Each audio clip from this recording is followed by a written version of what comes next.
अग्नि प्रज्वलित हो रही, जितना पानी डालते थे उतना उतना और अग्नि भभकती थी। फिर वाणी हुई देवों द्वारा, माता पिता को नहीं बचा पाओगे, माता पिता को नहीं बचा पाओगे। तो दोनों भाई श्री कृष्ण और बलराम दोनों जंगल में चले गए। तेरा क्या कारण, जंगल में चले गए। वहां श्री कृष्ण सो रहे थे, उनको लगी प्यास, बलराम पानी। इधर को जो जरद कुमार थे वो सीख समझ के, तो शिकारी हो गए थे ना, सीख समझ के अपने तीर में लगा ली। वो सीप कौन सी थी, वो तीर था, उसने घिस घिस के फेंका था, उनने अपने उसमें लगा ली। उनने देखा कि श्री कृष्ण का जो पलम था पैर में वो चमक रहा था। उनने हिरण समझ के, वे शिकारी हो गए थे, हिरण समझ के उनने तीर मारा। और जैसे तीर मारा उनने जो कहा आहा, पहचान गए ये तो भैया श्री कृष्ण। दौड़ के आए, श्री कृष्ण जाके जल्दी भाग जाओ, बलराम पानी लेके आएंगे तो तुमको जीवित नहीं आएगा। यहाँ ये कह रहे हैं विषय बनाने के रूप में तो वह शामिल हो ही नहीं है, क्योंकि वर्तमान पर्याय जब तक द्रव्य की ओर न ढले, उसके सन्मुख न हो, उसे स्पर्श न करे, उससे तन्मय न हो, उसमें एकाकार न हो जाए, तब तक आत्मानुभूति की प्रक्रिया भी संपन्न नहीं हो सकती। क्योंकि निर्विकल्प दशा में ही आत्मा का अनुभव होता है। और आत्मा का अनुभव हुआ, क्या हुआ कि मैं तो चेतन ज्ञान आनंद की आत्मा हूँ। इस प्रकार वर्तमान पर्याय अनुभूति के काल में द्रव्य के सन्मुख होकर तो द्रव्य से अभेद होती ही है, पर यह अभेद अन्य प्रकार का है, गुणों और प्रदेशों के अभेद के समान नहीं है। इस प्रकार दृष्टि के विषयभूत द्रव्य काल से खंडित भी नहीं होता कि चौथा काल है कि पांचवा काल है, खंडित नहीं होता। और उत्पन्न ध्वंसी देव हो जाती है, नई पर्याय उत्पन्न हो जाती है। उत्पन्न ध्वंसी विशेष पर्याय दृष्टि के विषय में शामिल भी नहीं होती, क्योंकि पर्याय पर दृष्टि जाएगी तो विकल्प उठेंगे। सम्यक दर्शन सम्यक ज्ञान चालू होगा, वो निर्विकल्प दशा में होगा। जब निर्विकल्प दशा में होगा तो आत्मा रहेगी नहीं रहेगी, क्या आत्मा नहीं रहेगी तो निर्विकल्प दशा कौन की होगी। प्रवचन सार की नंबर 83 प्रवचन सार की 99वीं गाथा में की आचार्य अमरचंद कृत तत्प्रदीप परिणामक टीका में प्रदेशों की अखंडता को वस्तु की समग्रता और परिणामों की अखंडता को वृत्ति की समग्रता कहा है, तथा दोनों के व्यतिरेकों को क्रमशः प्रदेश और परिणाम कहकर प्रदेशों के क्रम का कारण अर्थात विस्तार क्रम का कारण प्रदेशों का परस्पर व्यतिरेक है और प्रभाव क्रम का कारण परिणामों पर्यावरण का परस्पर व्यतिरेक ऐसा कहा। इसके लिए उदाहरण देते हैं ज्ञानी, जैसे कपड़े का थान है, कपड़े का थान है 50 मीटर, तो आड़ा भी है और ठाड़ा भी है। तो जो वस्तु है उसका प्रवाह क्रम में क्या ये पूरा है, और कितना चौड़ा है 1 मीटर चौड़ा है, तो 1 मीटर चौड़ाई उसका बना हो गया और 50 मीटर की लंबाई हो गई, तो वो लंबाई और चौड़ाई क्या नष्ट हो गई? नष्ट नहीं हो गई, क्योंकि उसका स्वभाव है। जैसे कि प्रवचन सार की 99 गाथा की कि आचार्य अमृतचंद कृत तत्व प्रदीपिका नाम टीका में प्रदेशों की अखंडता को वस्तु की समग्रता, परिणामों की अखंडता को वृत्ति की समग्रता कहा है तथा दोनों के व्यतिरेकों को क्रमशः प्रदेश और परिणाम कहकर प्रदेशों के क्रम का कारण अर्थात विस्तार क्रम लंबाई का कारण प्रदेशों का परस्पर व्यतिरेक है और प्रवाह क्रम का कारण परिणाम पर्यायों का परस्पर व्यतिरेक है। ऐसा कहा है, वस्तु भी है उसके परिणाम भी है और परिणाम भी अखंडित है, विखंडित। यदि खंडित हो जाए वस्तु भी नाश हो जाए, चेतना भी है, ज्ञान भी है, उनका विस्तार पर्याय का विस्तार करती है और वस्तु ध्रुव भी है। आत्मा तो सदाकाल भी सदाकाल रहेगी और पर्याय निरंतर बदलती रहेगी, न बदले तो जड़ हो जाए। सिद्ध पर्याय में भी प्रति समय क्या क्यों होता है? उत्पाद उत्तम से संदर्भ वस्तु का स्वभाव है, उत्पन्न होगी विनाश होगी और वस्तु पर दिखाई जाएगी। शुद्ध परमात्मा को प्रति समय आनंद आनंद आनंद आनंद हो रहा है क्या? पूर्व पर्याय का व्यय और नवीन पर्याय की उत्पत्ति और वस्तु जो कहते हैं। प्रवाह क्रम का कारण परिणाम पर्यायों का परस्पर व्यतिरेक है, ऐसा कहा है।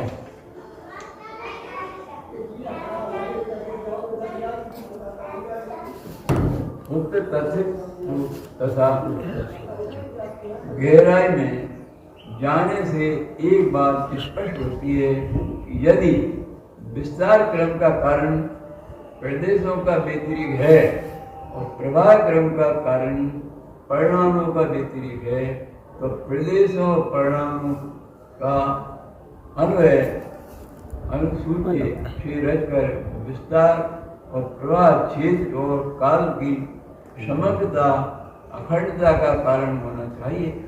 जिस प्रकार यह सहज ही फलित होता है कि वस्तु की समग्रता, क्षेत्र की अखंडता और वृत्ति की समग्रता, काल की अखंडता, तात्पर्य है कि प्रदेशों में सर्वत्र परस्पर अनुसूचित से रचित विस्तार ही क्षेत्र की अखंडता है। वो पर्यायों में सर्वथा परस्पर अनुभूति से रचित व्यवहारिक काल की अखंडता। इसको डॉक्टर साहब ने अंतिम समय में भी कहा कि पूर्व पर्याय का व्यय और नवीन पर्याय की उत्पत्ति होती है। पूर्व पर्याय का व्यय अब अपनी भाषा में ले लें, बचपन का व्यय और जवानी की उत्पत्ति और जवानी का व्यय और बुढ़ापे की उत्पत्ति। वस्तु का क्या हुआ?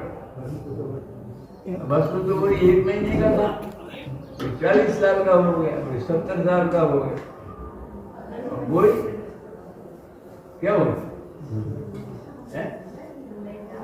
अरे कोई मर गया, पहले समझते थे मर गया, अब मरा भी नहीं मरा।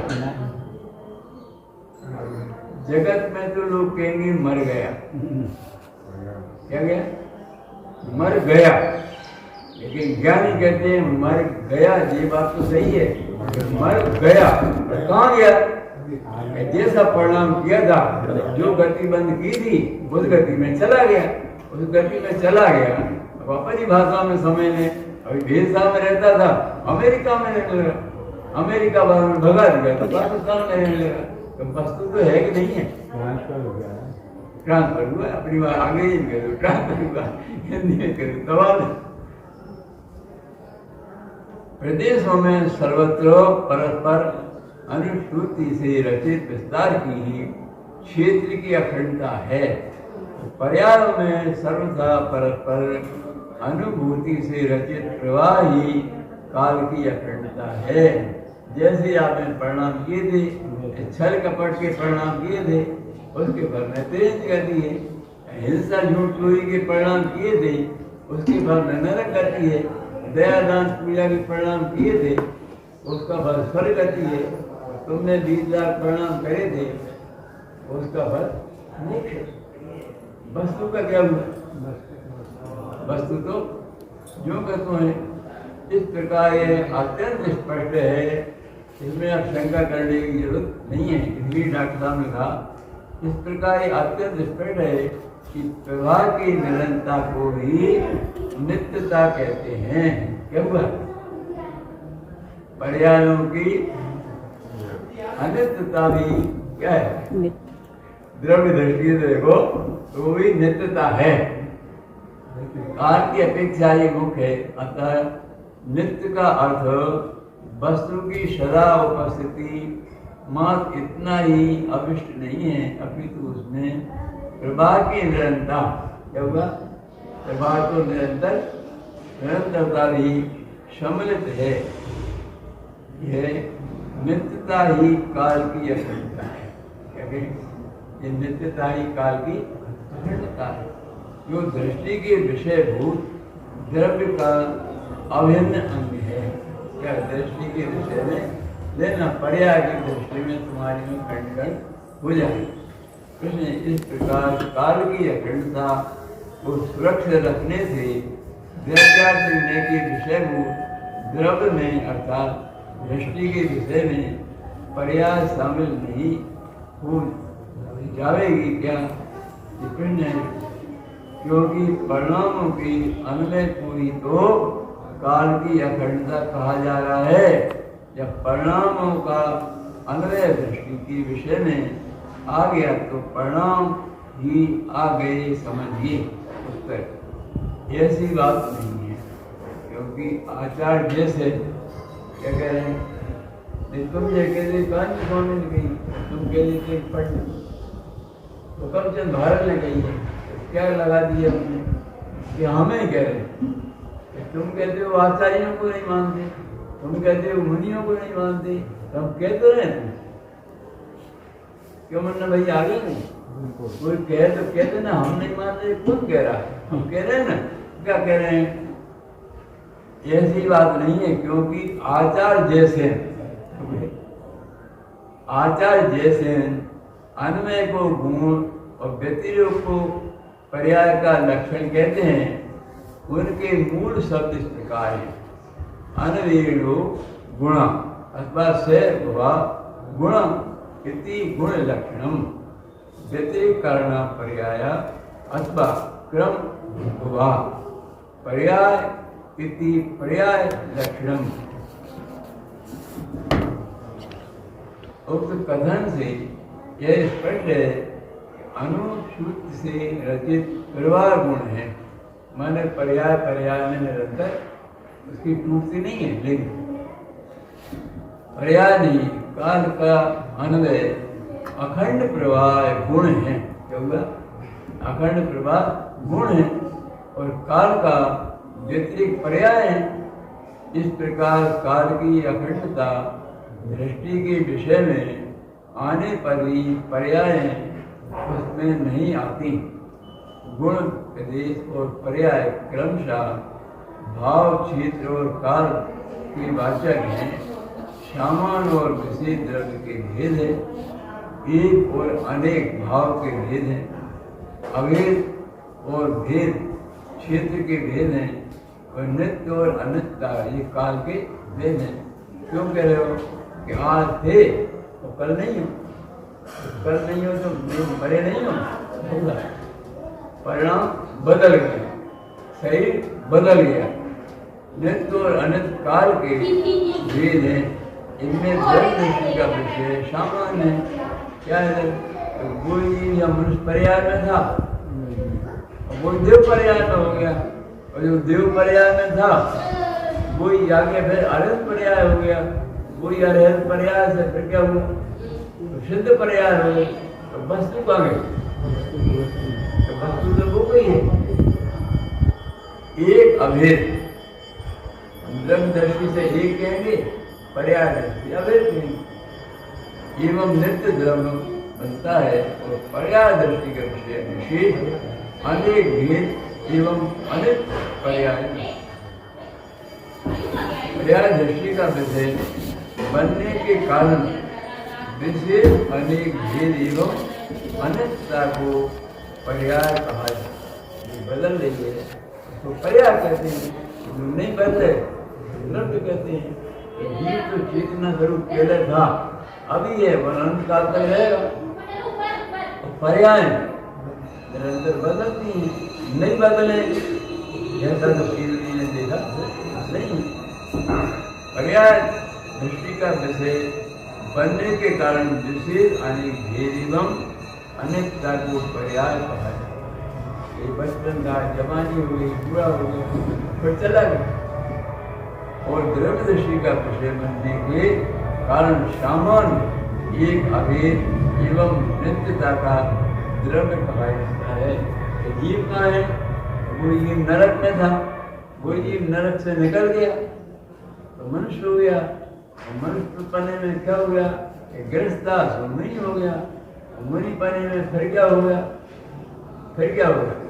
मुनि पर्याय का व्यय और देव पर्याय की उत्पत्ति हो गई। वस्तु का क्या हुआ? वस्तु का कभी नाश होता नहीं है। जब वस्तु का नाश नहीं होता हम निश्चित हो गए।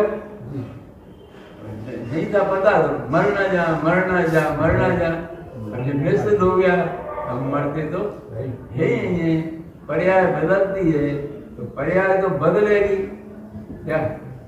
इंद्र जिनेन्द्र कोई भी रोक सकने में शामिल नहीं है कि उनकी पर्याय तो बदली। भगवान महावीर का जी है, उनकी पर्याय भी तो बदली है ना, सिद्ध दशा हो गई। जीव का क्या हुआ कि जीव तो पहले ही मनुष्य पर्याय में था, नहीं माना। क्या दादाजी की नहीं माना, पिताजी की नहीं माना, बुआ जी की नहीं माना। माना तो जब माना सिंध की दशा माना, और जहाँ सब समूह श्रम में नहीं माना, वह 2 महीने आदमी आए, वो 1 महीने रात बाद मान ली।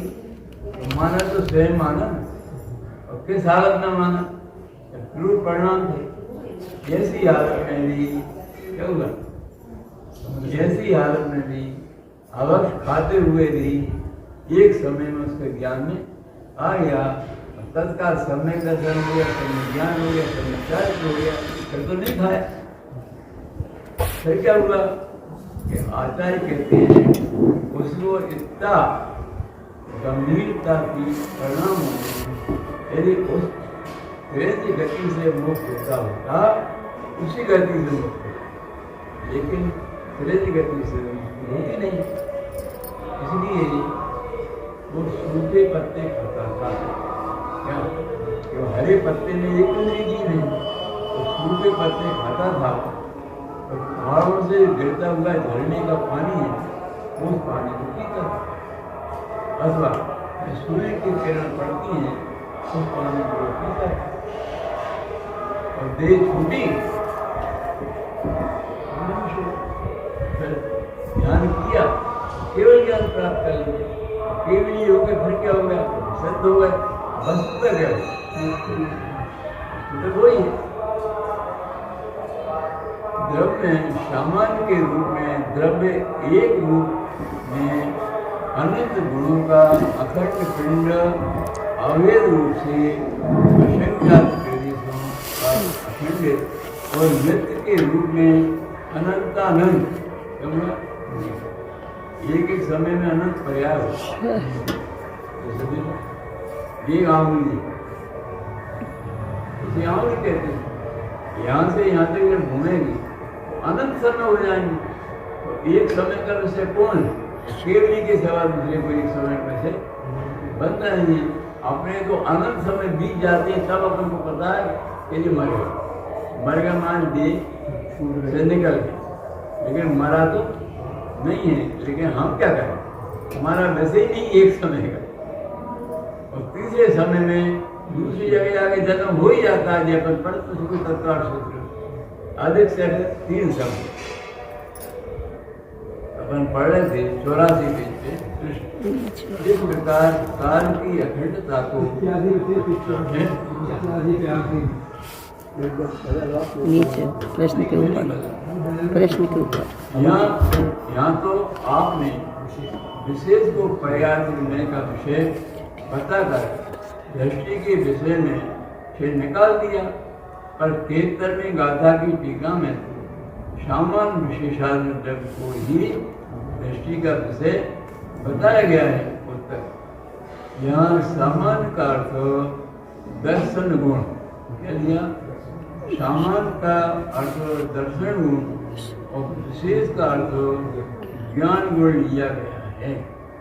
अतः वहाँ सामान्य विशेषात्मक द्रव्य का अर्थ ज्ञान दर्शन स्वाभाविक भगवान है। ऐसा है भगवान आत्मा कहाँ रहता है? ध्रुव भैया ज्ञान दर्शन स्वाभाविक भगवान आत्मा कहाँ रहता है? ये पहले लिखा था, लेकिन गुरुदेव ने ये बताया कि मैं आत्मा क्या हुआ? इसी जगह पे कटनी वाले पंडित जी ने कहा था कि पहले हमने पढ़ा था परीक्षा देने के लिए, बाद में हमने पढ़ा परीक्षा लेने के लिए, लेकिन ये कान्जी स्वामी ने स्पष्ट कर दिया कि मैं आत्मा। क्यों? कि जब शास्त्र में पढ़ते थे तो सोचते थे कोई आत्मा होगा। क्या होगा? होगा।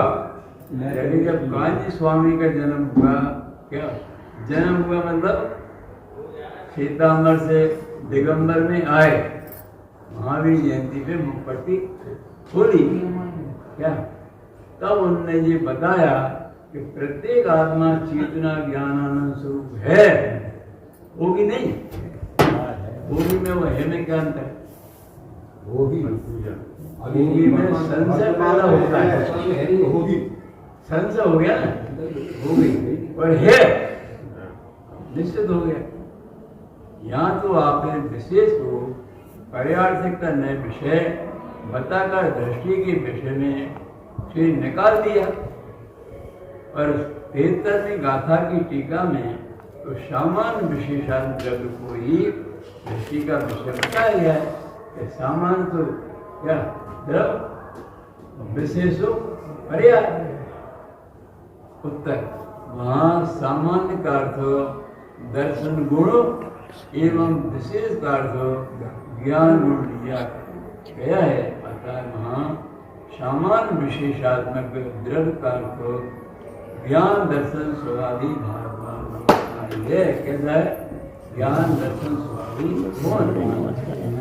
तब ऐसा जिसका सिद्धांत हुआ, ऐसा ज्ञान हुआ, ऐसा निर्णय हुआ, उसी का सम्यक कार्य है। प्रश्न है 86 नंबर की गाली। द्रव्य शब्द का प्रयोग तो अनेक अर्थों में होता है, उसमें दृष्टि का विषय कौन सा द्रव्य है? हमें ये समझा। उत्तर प्रत्येक वस्तु द्रव्य क्षेत्र काल और भाव में होती है। क्या हुआ? प्रत्येक वस्तु कैसी हो? द्रव्य क्षेत्र काल भाव में होती है, और भाव की वस्तु के इन 4 पक्षों में द्रव्य भी एक पक्ष है जो सामान्य विशेषात्मक होता है। इस प्रकार वस्तु के सामान्य विशेषात्मक पक्ष को भी द्रव्य कहते हैं, और मूल वस्तु को भी द्रव्य कहते हैं। ये दोनों ही द्रव्य दृष्टि के विषय नहीं बनते। वस्तु के सामान्य और विशेष, सामान्य मान द्रव्य, विशेष मान पर्याय, ये दो रूप ही गुरु की अपेक्षा है। भेद और अभेद ये दो रूप क्षेत्र की अपेक्षा है। नित्य और अनित्य ये दो रूप काल की अपेक्षा है, और एक अनेक ये दो भाव की अपेक्षा है। जिस प्रकार गुणों का अभेद द्रव्यार्थ होने का विषय क्या हुआ? द्रव्यार्थ में क्या कहेंगे कि वस्तु तो त्रिकाल एक ही और एक है और एक ही रहेगी। पर्यार्थिक नहीं में मैंने अपने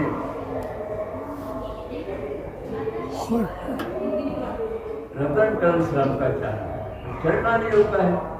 चरणानी योग में क्या करेंगे? अग्नि से मर जाते हैं, कुएं में गिर के मर जाते हैं, जहर खा के मर जाते हैं। तो ये झूठा तो वो सच्चा। ये द्रव्य दृष्टि की बात करती है समय सामने, और वहाँ पर्याय दृष्टि की बात चलती है। और कर्णांत योग में लिखेंगे इस व्यक्ति ने ऐसे कर्म माने थे, इस व्यक्ति ने ऐसे कर्म माने थे, तो ऐसा क्यों कहा? कि चरणानी योग का ये कथन है आएगा कि भैया जहर खा के मर जाते हैं, फांसी लगा के मर जाते हैं, रेल से कट के मर जाते हैं। तो ये सच्चा है, वो सच्चा है। यह द्रव्य दृष्टि की बात है और वहाँ पर्याय दृष्टि की बात है। बस मुझे सावधान कर रहे हैं पर्याय दृष्टि में, भैया जहर मत खाना, भैया अवक्ष मत खाना, भैया रात्रि को मत खाना, भैया फलकार छना पानी मत पीना। बोल के आत्मा पानी पीता है क्या? आत्मा खाता है क्या? कहते भैया वो पर्याय सही का निश्चय है।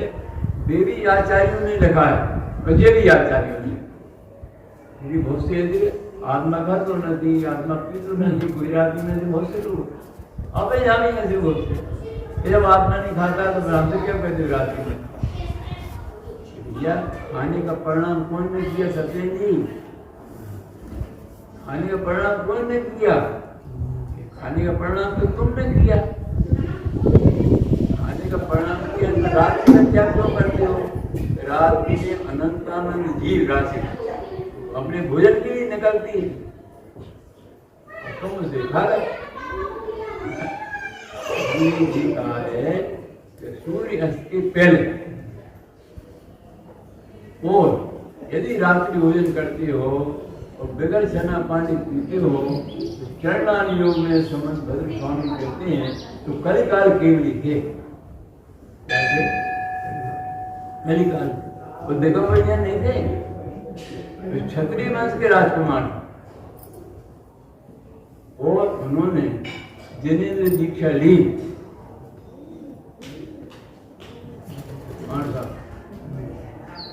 दिगंबर तो नहीं, क्षत्रिय वंश के राजकुमार, खड़ग राजा के लड़के, और उन्होंने जिनेंद्र दीक्षा धारण की और विरोधी वाद विवाद करके सैकड़ों राज्य को हरा करके और दिगंबर धर्म का प्रचार प्रसार किया। इतना होने पर भी ऐसा कर्म का उदय आया, सुनिए, ऐसा कर्म का उदय आया तो भस्म व्याधि नाम का रोग हो गया। भस्म व्याधि नाम का रोग हो गया। उनने अपने आचार्य से कहा तो मुझे जिनेंद्रिय दीक्षा धारण करने की परमिशन दीजिए। उन्होंने कहा कि आपसे तो धर्म तीर्थ चलेगा, हम आपकी दीक्षा छेद करते हैं। उस समय वो दीक्षा छेद की और मनुष्य सामान्य ग्रस्त होकर के फिर क्या किया? वैष्णव मंदिर में गए, 1.25 मन का भोग लगता था। कितना? 1.25 मन का भोग लगता था। और हम गए और उनने, अब तो ग्रस्त हो गए थे, उनने छल कपट भी किया और राजा से कहा, शिवभूति मुनि हो गए, शिवभूति मुनि थे पहले। राजा से कहा कि राजन ये पर्दे सब खा जाते हैं, भगवान तो भूखे मर रहे हैं, हम खिलाएंगे भगवान। और वो प्रसादी कबाड़ बंद करके 1.25 मन प्रसाद रोज खाया। वो बीमारी जब उनकी समाप्त होने का टाइम और ब्राह्मण का लड़का छिपने का टाइम, ब्राह्मण का लड़का छिपने का टाइम और रोग खत्म होने का टाइम। जब दोनों काल पर सती मिल गए तो लड़के ने कहा भाई जी खा जाते हैं। तो शिवकुटी राजा ने आज्ञा दी इस पिंडी को तो किसको, ये क्यों लिखी है आचार्यों ने? तो श्रद्धा पक्की थी क्या? चाल दृष्टम विष्णु दृष्टि से भ्रष्ट नहीं थे, चार से भ्रष्ट हो गए थे। और उन्होंने शिवकोटी राजा से कहा कि तो इस पिंडी का व्यवस्था कर लो जैसी करना हो, ये मेरा नमस्कार बर्दाश्त नहीं कर पाई। ओ राजा ने जो व्यवस्था की वो की होगी। और जैसे ही उन्होंने पंच परमेश्वर को नमस्कार किया और बीच में तीर्थंकर को जब नमस्कार पहुंचे वहां तक तो सिर्फ फट गई, चंद्रपूर भगवान की प्रतिमा प्रकट हो गई। आज भी बनारस में फटे महादेव के नाम से प्रसिद्ध है। आपका तो देगा टाइम हो गया। अविनाशी में आत्मस्वरूप सहजानंदी शोध स्वरूपी अविनाशी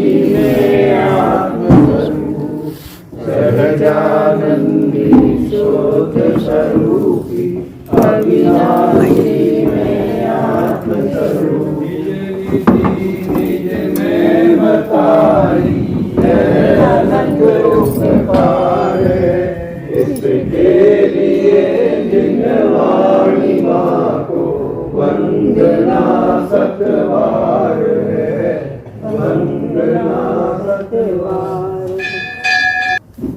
गुरुद्वार गिरवाणी माता की जय।